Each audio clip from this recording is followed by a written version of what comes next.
The amazing drama you're about to see is a matter of human record.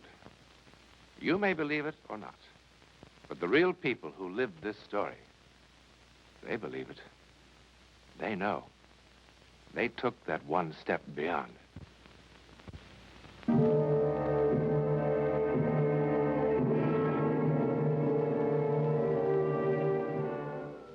The curtains on the window are always drawn. Inside the main house tonight is quite an occasion. In the year the Parrish family has lived in Boston, this is the first time anyone outside the immediate family has been invited to the house. What if Danny believed the story about the servants leaving just this morning? Well, goodness, Anna, why shouldn't he? It would hardly enter his head that we've never had servants here. We're all so good at telling lies, aren't we? Well, at least they are lies that hurt no one. Well, you'll be free of me very soon. You'll be married and in New York with Danny. Mama, to have somewhere that's really, really home. After all these years of moving one place to another and always being frightened.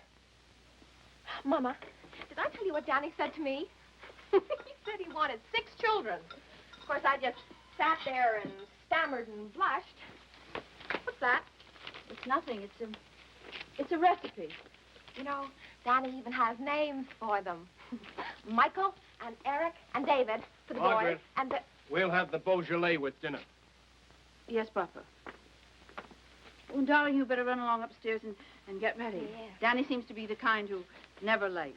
Not a second. Life must run like clockwork. That's why I love him. And I love you too, Mama. And I love you too, Papa. Oh, tonight I love the world. Ah! Mama. There seems to be someone in the garden. George, go and see what's happened. You know what has happened.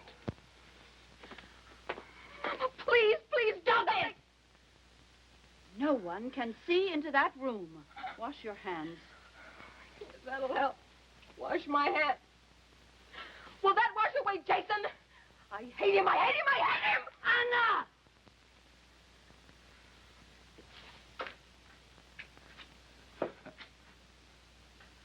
What is it? Come inside.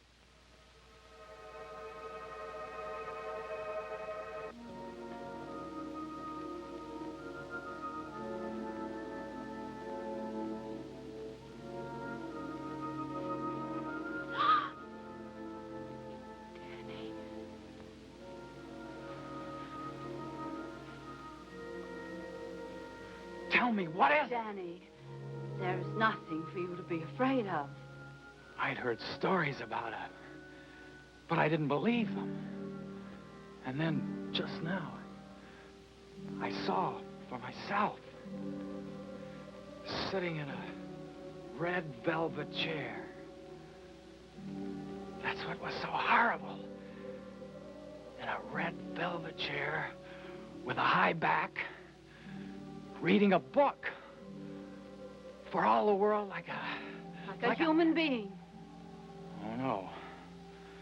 What I saw didn't belong inside a house. What I saw belonged in the sea. Danny, you're very young. I hope you will have the compassion to understand. Mama, no! He has to know. He is my son. He's Anna's brother. Anna's brother? Danny, It happened before he was born. He was born that way? Danny. It is a disease that is not contagious, nor hereditary. Danny, what Mama says is true. Anna, I can't. Before God, what Mama says is true. Anna, stop all the it. doctors swore it. It's not sorry, hereditary. I'm Danny, sorry. please don't leave me. Please don't leave me, Danny. Danny.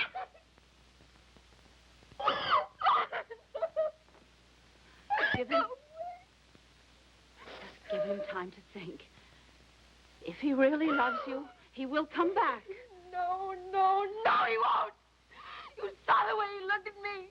He was looking at our babies, and the babies I'll never have because of Jason. I hate him, and I wish he were dead.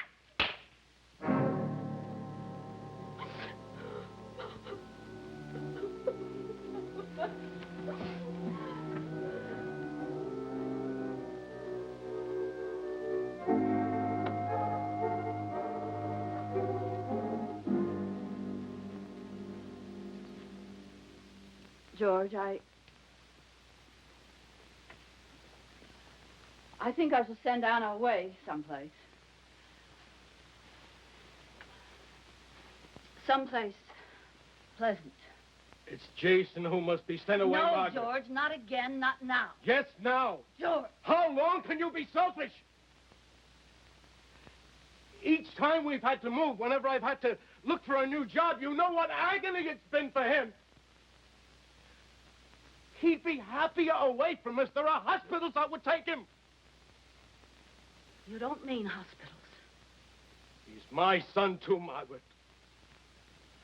For the love of God, have some pity for the boy. Pity? Yes, pity! How do you think he feels locked up in the room? I have told you 100 times I will not let him go. And that's always finished the argument, hasn't it, Margaret? But not tonight. No, not tonight. Hush, George. He will hear you. You cannot ask me to give up my life. At last you said it, Margaret. He is your whole life. Not me, not Anna. Jason, you've no love left for the rest of us. He needs me more. Margaret!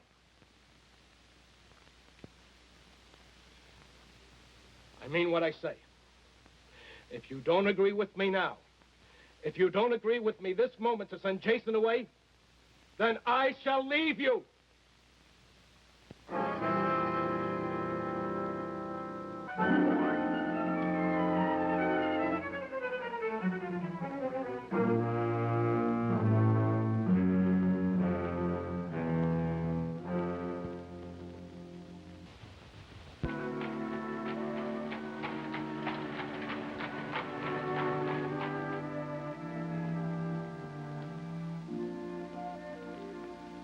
Parrish, I'm Edward Brown.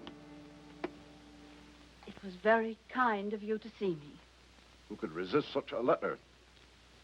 I'm surprised, madam, you confide these intimacies to a stranger. As a stranger, you could be of no help to me, Dr. Brown. Madam, let's be clear on this point. I am no longer a doctor. My name has been officially struck from the British Medical Association. I'm not interested in that. All I care about is your knowledge and your talent, Dr. Brown. Sit down, madam. Thank you.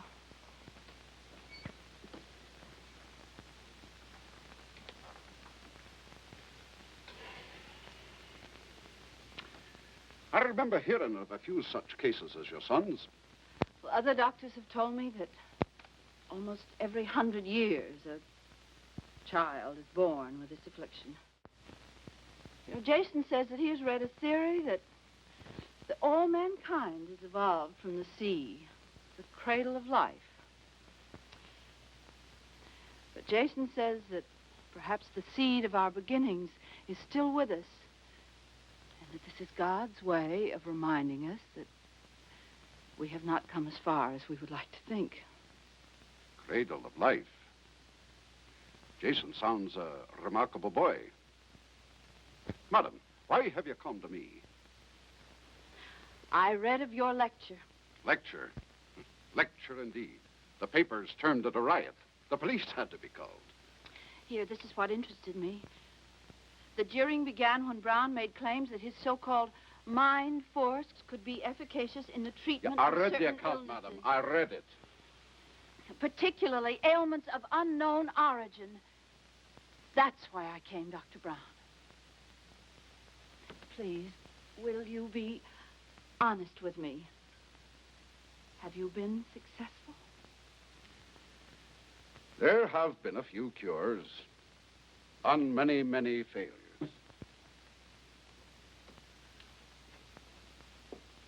What is this mind force? Madam, if I could explain it satisfactorily, I would hardly be in my present position. All I can tell you is that I seem to have developed a kind of power. What it is, I cannot tell you. I'm not the first. There have been others. I think perhaps Dr. Mesmer was the first. This power sounds supernatural. And that would frighten you? I want my son to be well. The means do not concern me. Will you dine with us tonight and see Jason? Madam, do I look in such bad need of a meal? I am in such bad need of help. I'm sorry. I thought perhaps another chance of success was vital to you. Madam, I don't believe either one of us could stand another failure.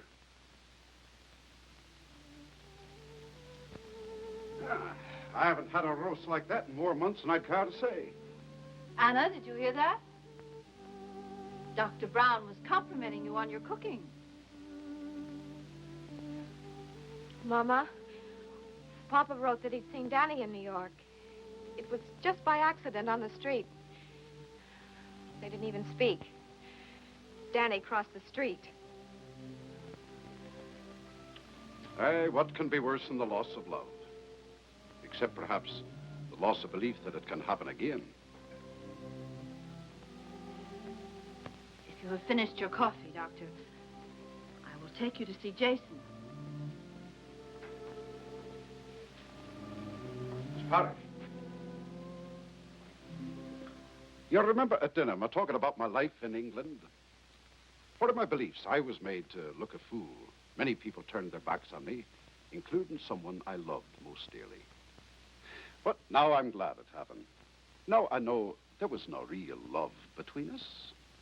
Someone who loves you will not desert you, no matter how severe the test. Do you believe that? I don't know. Perhaps I could help you to believe. Come, lass. Come and sit down.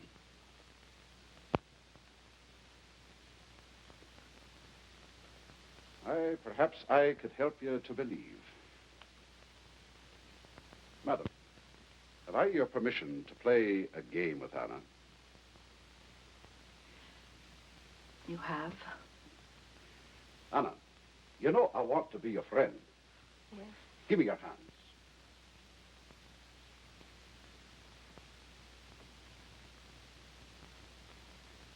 Anna, fix your gaze on a point of light in your ring. Stare at it. Never take your eyes from it. I want you to imagine that I tied a balloon to your wrist. Imagine that your hand has no weight in it. The balloon is pulling it into the air. Your hand has no weight in it. It can float in the air like a feather. The balloon is tugging up, up, up. That's it. Now, as your hand rises higher, it will come toward your face. Keep staring at that one point of light. Keep staring at it as your hand comes toward your face. You're becoming more and more sleepy. Your poor eyes ache for sleep. But you cannot close them until your hand touches your face. Only then will you sleep. Sleep.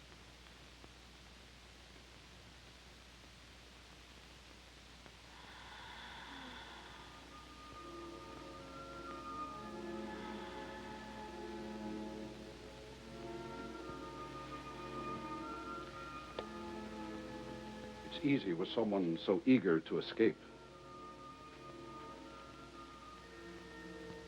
Does she hear us? Only me. What sort of sleep is this? Where is she? I warned you. Somewhere beyond our understanding.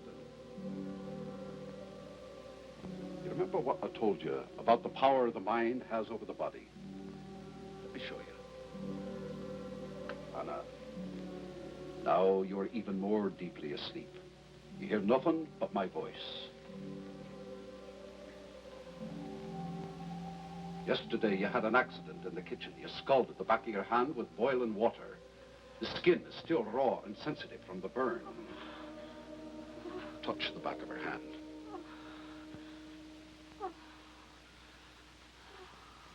Go on, touch it.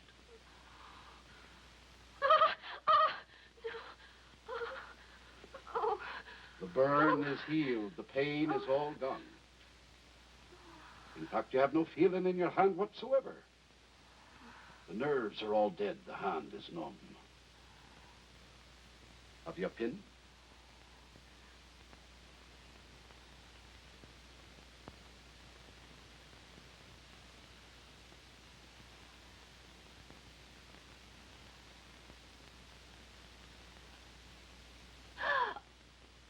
It will not bleed.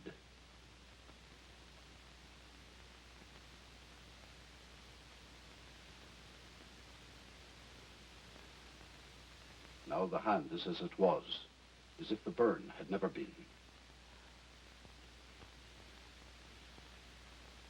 Anna, listen carefully to me.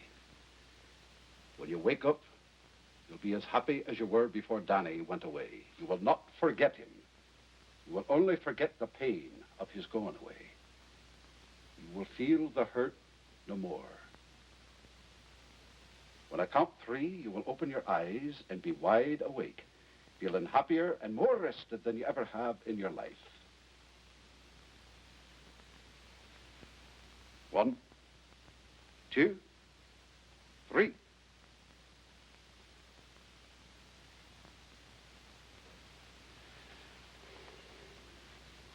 What happened?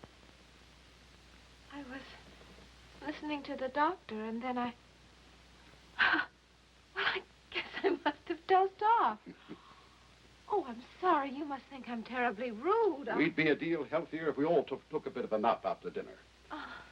Now, Mrs. Parrish, if you'd be so good as to let me have the key to Jason's room. Yes, of course.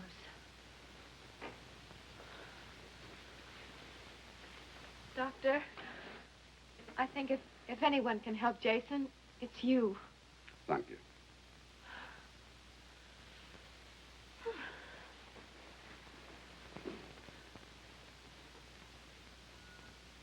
Shouldn't I come with you? You said he was expecting me.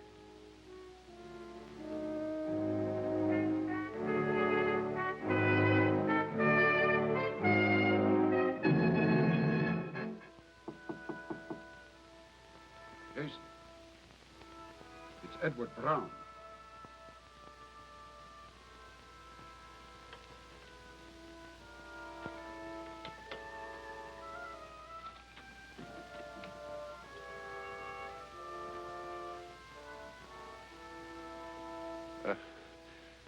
My name is Edward Brown. Your mother's kind enough to still call me Dr. Brown, but then I expect you've heard that story. Jason, I feel very much an outcast, too. Will you remember that?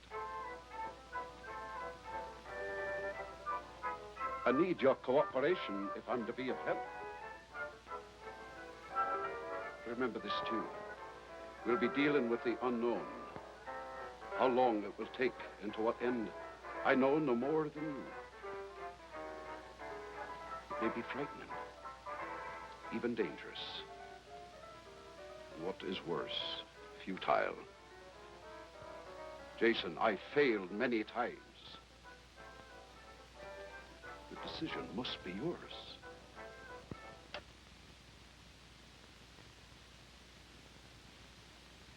Good.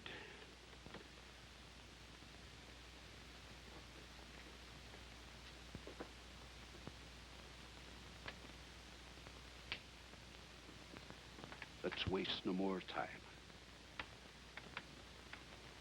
Jason, give me your hands.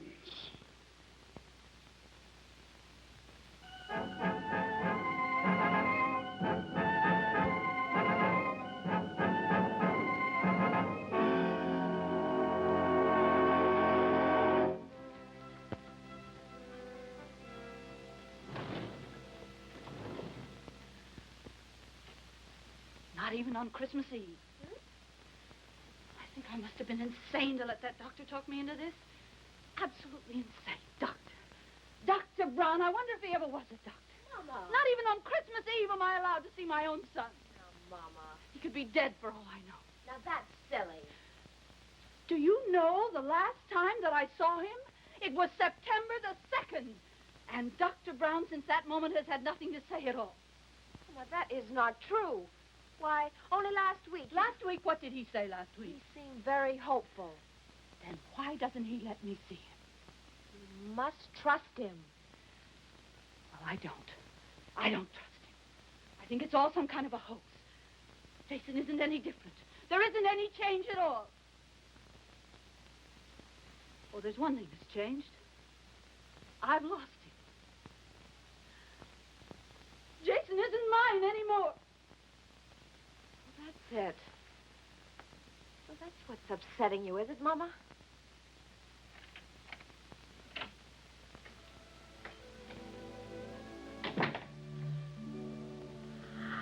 Papa! Oh, Papa! Oh, thank God you're home. Oh, we need you so much. Hello, baby. Hello, Margaret. George, I'm glad you're home. Papa, you're in time for Christmas. Oh, let me take your hat and coat. George, I am glad you're home, and not just because it's Christmas. I've been so foolish. Margaret, did you actually think our son could be cured by this charlatan's black magic? Papa, Dr. Brown isn't a charlatan. Why, you only have to meet him to see that. Meet him? I want him out of this house right now. Papa. Where is he? He's with Jason. Get him. But, Papa, Get him.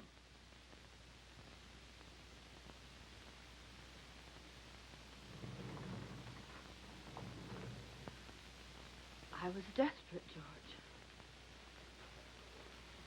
I know, Margaret.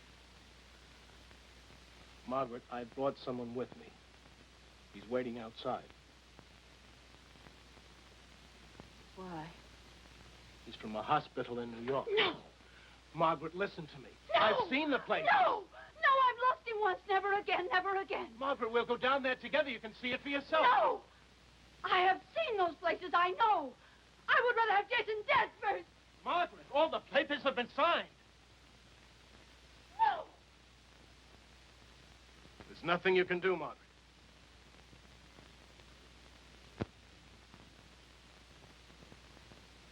There is. Yes, there is. There is something I can do. You will never take him. Never. Never. I would rather see him dead. There is something that I can... Mama!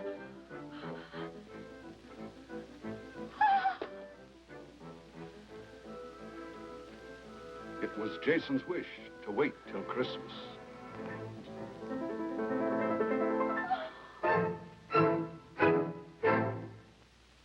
Despite his triumph, Dr. Edward Brown didn't live to see his mind force recognized as a powerful weapon against disease and pain. Only recently has hypnosis been officially admitted to the operating theater or to the office of the psychiatrist. Today we accept hypnosis as fact. Who knows? Perhaps tomorrow, telepathy may be fact.